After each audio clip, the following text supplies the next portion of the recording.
أعوذ بالله من الشيطان الرجيم بسم الله الرحمن الرحيم قل لا أجد فيما أوحي إلي محرما على طاعم يطعمه إلا أن يكون ميتة أو دما مسفوحا أو لحم خنزير فإنه رجس أو فسقا أهل لغير الله به فمن اضطر غير باغ ولا عاد فإن ربك غفور رحيم صدق الله العظيم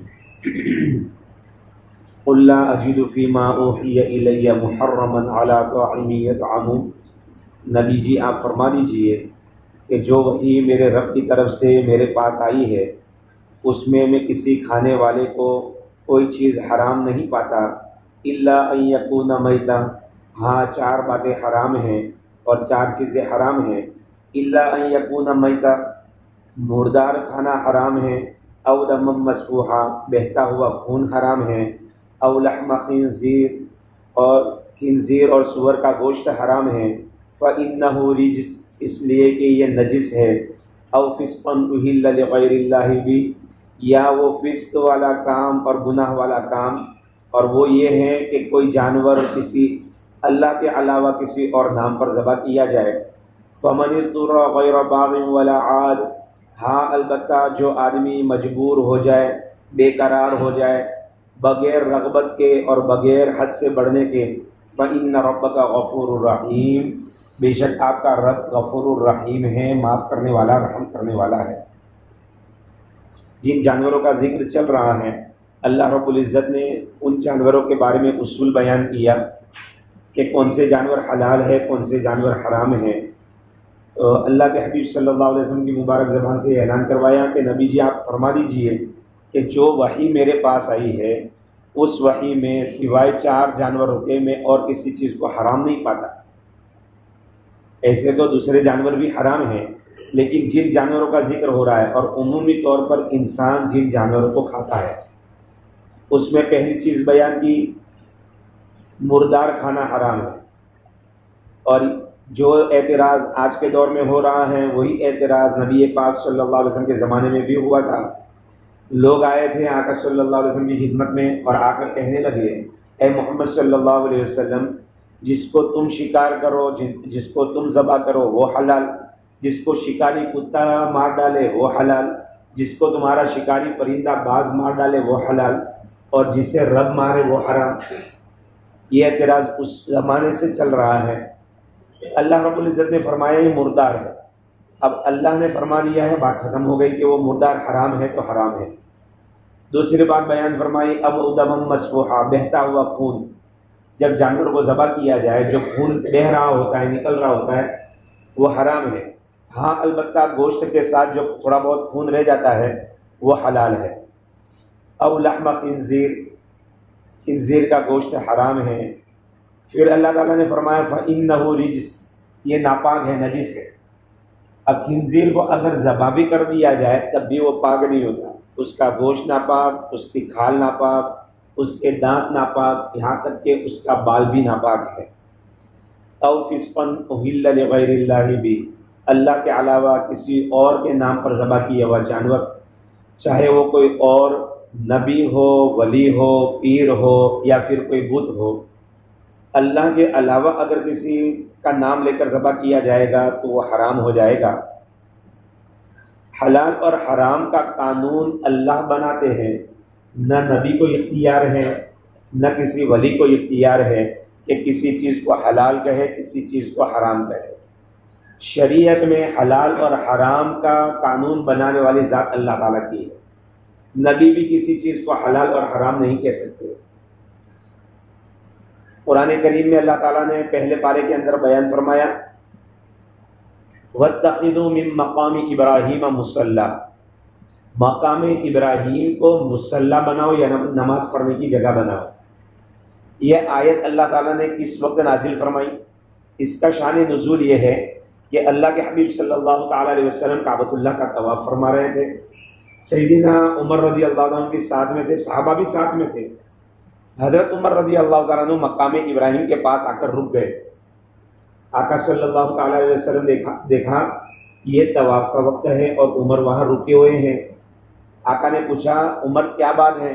کہ پیارے آقا آپ کے دادا جان نے حضرت ابراہیم نے جس پتھر پر کھڑے ہو کر کعبۃ اللہ کی تعمیر کی، یہ چاہتا ہے کہ یہاں 2 رکعت شکرانے کے ادا کروں۔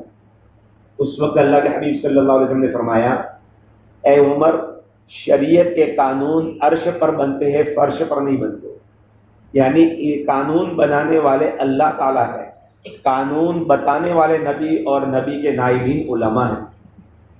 بہرحال جب یہ بات ہوئی، حضرت عمر کے دل میں تمنا تھی، اتنے میں سدرۃ المنتہا سے جبرائیل امین آئے اور یہ آیت لے کر آئے، وَاتَّخِذُوا مِن مَّقَامِ إِبْرَاهِيمَ مُصَلًّى۔ نبی جی، اللہ نے عمر کی تمنا کو پورا کر دیا ہے۔ اللہ فرماتے ہیں کہ مقام ابراہیم کو نماز پڑھنے کی جگہ بنائی جائے۔ اب ہم دیکھیں، جب سے یہ آیت نازل ہوئی ہے، جب تک اللہ کے گھر کا طواف کیا جائے گا، طواف کرنے کے بعد 2 رکعت جو ادا کی جاتی ہے وہ مقام ابراہیم پر ادا کی جاتی ہے۔ تو حلال اور حرام کے قانون جو ہے نا وہ اللہ تعالیٰ بناتے ہیں۔ پھر اللہ تعالیٰ نے دیکھے حرام چیزوں میں بھی آسانی پیدا فرما دی، فَمَنِ اضْطُرَّ غَيْرَ بَاغٍ وَلَا عَادٍ۔ ہاں کوئی بندہ بھوک کی وجہ سے بالکل بے قرار اور نڈھال ہو جائے، حلال چیز اس کے پاس ہے ہی نہیں، حرام چیزوں میں سے کوئی حرام چیز ہے، تو اللہ تعالیٰ فرماتے ہیں چاہت نہ ہو اس کے دل میں، لذت پانے کی نیت نہ ہو اور حد سے آگے نہ بڑھے، یعنی پیٹ بھر کر نہ کھائے، چند لقمے کھا لے۔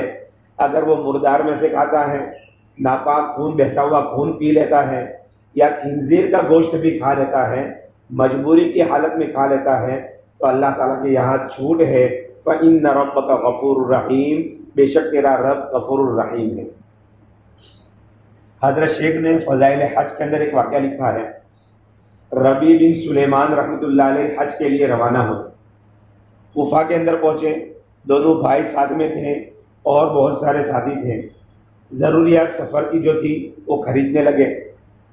حضرت ربیع فرماتے ہیں بازار میں گھومتے گھومتے ایک کوڑا دان پر میری نظر پڑی، وہاں مردار جانور پڑا ہوا تھا، ایک عورت جو خستہ حال نظر آ رہی تھی وہ گوشت کے ٹکڑے کاٹ کاٹ کر زنبیل میں بھر رہی تھی، تھیلی میں بھر رہی تھی۔ میرے دل میں خیال آیا شاید یہ کوئی بھٹیارن ہو اور ایسا ہی کھانا پکا کر لوگوں کو کھلاتی ہوگی، تحقیق کرنی چاہیے کیونکہ یہ مردار حرام ہے۔ بہرحال اس عورت کے پیچھے پیچھے چلے، وہ عورت ایک بڑے مکان کے اندر داخل ہوئی۔ حضرت فرماتے ہیں میں نے دراڑوں سے دیکھا وہ گھر بالکل خستہ حال، بالکل برباد ہوا تھا، اس میں کچھ نہ تھا، 4 بچیاں تھیں۔ عورت نے زنبیل ان کو پکڑا دیے ہوئے کہا لو اللہ کا رزق ہے کھا لو اور شکر ادا کرو۔ اب میں نے باہر سے آواز دی اللہ کی بندی حرام نہ کھاؤ، تو اس نے پوچھا تم کون ہو؟ انہوں نے کہا میں ایک مسافر ہوں، حج کے ارادے سے چلا تھا اور میں نے یہ سارا منظر دیکھا۔ تو انہوں نے کہا کہ ہم شریف خاندان کے لوگ ہیں، یعنی سید خاندان کے لوگ ہیں، لیکن ہم پر اضطرار کی حالت ہے، 4 دن سے ہمارے گھر میں فاقہ ہے، لہذا اللہ نے ہمارے لیے مردار حلال قرار دیا ہے، اس لیے بقدر ضرورت میں اپنی بچیوں کو یہ کھلا رہی ہوں، کہ اللہ کے واسطے رک جاؤ، میں تھوڑی دیر میں واپس آتا۔ وہ گئے، 600 درہم ان کے پاس تھے سفر حج کے۔ اپنے بھائی سے کہا میرا حج کرنے کو ارادہ نہیں ہے۔ اب بھائی اتنی بڑی فضیلت چھوڑ رہے ہو، اللہ کے راستے میں نکلے ہو، لوگوں کے ارمان ہوتے زندگیاں گزر جاتی ہے، اللہ کا گھر دیکھنا نصیب نہیں ہوتا، اللہ نے تمہیں قبول کیا اور تم انکار کر رہے ہو۔ بہرحال انہوں نے کہا کہ دیکھو فضائل مجھے بھی معلوم ہے لیکن میں نہیں جانا چاہتا۔ بہرحال معاملہ ختم ہو گیا، بھائی اور قافلہ آگے بڑھ گیا۔ انہوں نے کیا کیا، 100 درہم کا آٹا خریدا، 100 درہم کا کپڑا خریدا، باقی درہم آٹے کے اندر رکھ دیے اور وہ سامان جا کر اس بوڑھی اماں کو دیا۔ بوڑھی اماں نے جب سامان لیا تو 4 دعائیں دی، اللہ تیری مغفرت فرمائے، تیرا اجر بڑھا کر دے، اللہ تجھے دنیا کے اندر اس کا اجر دکھائے اور آخرت میں نبی کی صحبت اور نبی کا ساتھ نصیب فرمائے۔ بڑی بیٹی نے دعا دی، دوسرے نمبر کی بیٹی نے، چاروں بیٹیوں نے اس طرح سے دعا دی۔ ربی کہتے ہیں میں واپس آ گیا، اب میرے پاس پیسے نہیں تھے تو میں حج کے لیے جا سکوں، میں کوفہ میں رک گیا۔ ابھی کچھ ہی عرصہ گزرا تھا، پتہ چلا کہ حاجی لوگ واپس آ رہے ہیں۔ میں نے سوچا کیوں نہ ان کا استقبال کر لوں اور ان سے دعا کی درخواست کروں، کسی کی مقبول دعا لگ جائے گی، مجھے بھی اللہ تعالیٰ سعادت دے دیں گے۔ حاجیوں کا قافلہ یا استقبال کے لیے گئے تو ان میں سے ایک بندے نے کہا ربی یہ کیسی بات ہے، کیا تم ہمارے ساتھ طواف میں نہیں تھے؟ کیا تم نے ہمارے ساتھ عرفہ کے میدان میں قیام نہیں کیا؟ کیا مزدلفہ میں تم نے ہمارے ساتھ رات نہیں گزاری؟ ارے رمیہ جمرات میں تم نے ہمارے ساتھ شیطانوں کو کنکریاں ماری ہیں؟ یہ تعجب میں، یا اللہ میں نے تو کچھ بھی نہیں کیا، میں تو یہاں تھا۔ اتنے میں فرماتے ہیں کہ میرے شہر کا قافلہ آ گیا جس میں میرے بھائی اور میرے جاننے والے تھے۔ جب میں نے ان کو کہا کہ اللہ تمہاری سعی مشکور فرمائے، تمہارا حج مقبول فرمائے، تو انہوں نے بھی یہی بات کہی، کیسی بات کر رہا ہے؟ طواف میں ساتھ میں تھا، عرفات میں ساتھ میں تھا، مزدلفات میں ساتھ میں تھا، رمی جمار کے وقت میں بھیڑ کی وجہ سے تم نے ہمیں یہ تھیلی دی تھی، یہ امانت کے طور پر ایک بندے نے امانت نکال کر دی۔ حیران ہے یہ کیا ماجرا ہے؟ بہرحال تھیلی لے لی۔ اب اسی سوچ میں وہ رات کو سوئے، آنکھ لگی، حضرت نبی پاک صلی اللہ تعالی علیہ وسلم خواب کے اندر آئے، آقا کا دیدار نصیب ہوا۔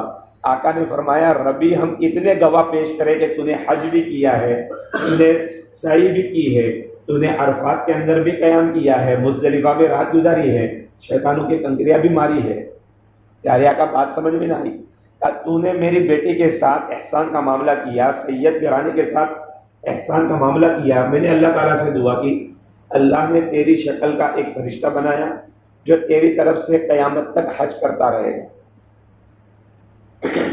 بہرحال مردار کھانا اس وقت حلال ہے جب آدمی اضطرار کی حالت میں پہنچ جائے۔ تو اللہ رب العزت نے 4 جانوروں کو بیان کیا جن کو نہیں کھا سکتے، اس کے علاوہ عمومی طور پر جن کا گوشت ہم کھاتے ہیں وہ حلال